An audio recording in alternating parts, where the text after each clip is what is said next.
Hello, my name is Daniel Gustafson, and this is Lab 2.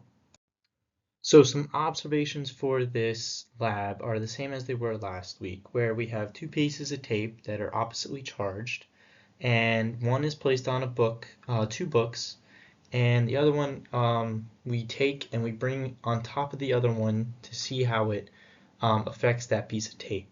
And what happened was they attract each other, and we got it to the point where the tape in between the two books was floating, and then as you can see on the slide, we took some measurements of how far it was when they started to float and how long the pieces of tape were.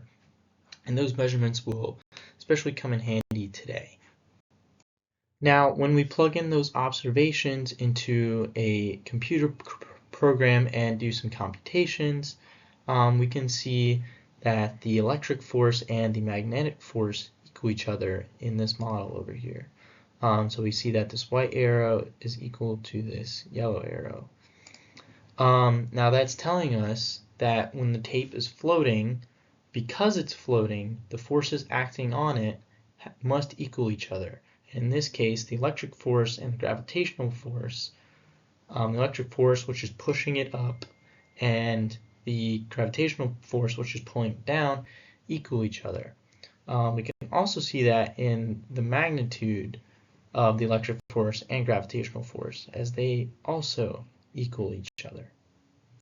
So how does this week's computations compare with last week's computations?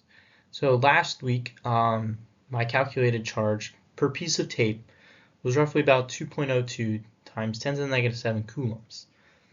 This week, however, it was about 3.3 times 10 to the negative 8 coulombs. So why was there such a drastic difference between last week and this week? Well, last week we treated the charge of the tape as a point charge. We treated it as all the charge was in this one fixed area, and it was all pointing directly straight up at the other tape. This week we treated it as a line charge, where the charges are spread out across the tape and all are acting on the tape, but it can have different directions. It can be straight up, it can be diagonal.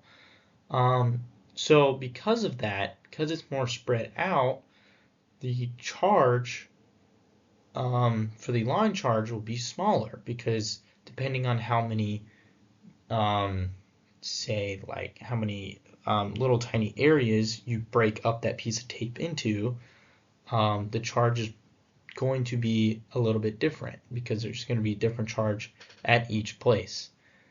So some background assumptions that were made to calculate these values was we ignored air resistance on a moving object. For the point charge, we assumed all the charge was fixated at that one position, and for the line charge, we assumed that the charge was evenly distributed throughout the tape. With that comparison between the line charge and point charge, which of these approximations is correct? Since the tape is relatively a flat surface, the charge will be spread out across it. I don't think there's ever going to be a time, unless there's another force acting upon it, where all the charge is fixated in one spot. However, the charge won't ever be equally distributed throughout the whole tape. But in conclusion, the more accurate approximation from these two, the point charge and the line charge, has to go to the line charge.